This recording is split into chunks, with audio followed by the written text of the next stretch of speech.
નમસ્કાર મિત્રો, 26 નવેમ્બર એટલે ભારતીય બંધારણ દિવસ. ચાલો જાણીએ ભારતના બંધારણો વિશે વિગતવાર માહિતી.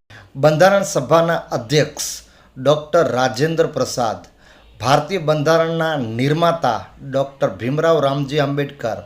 બંધારણમાં શબ્દોની કુલ સંખ્યા 1,46,385.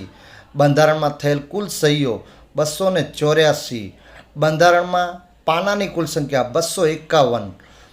બંધારણ બનાવવામાં લાગેલ કુલ સમય 2 વર્ષ 11 મહિના અને 18 દિવસ. ભારતીય બંધારણની મૂળ કોપીનું વજન 13 કિલોગ્રામ.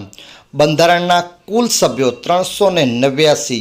બંધારણ બનાવવામાં થયેલ કુલ ખર્ચ 64 લાખ રૂપિયા.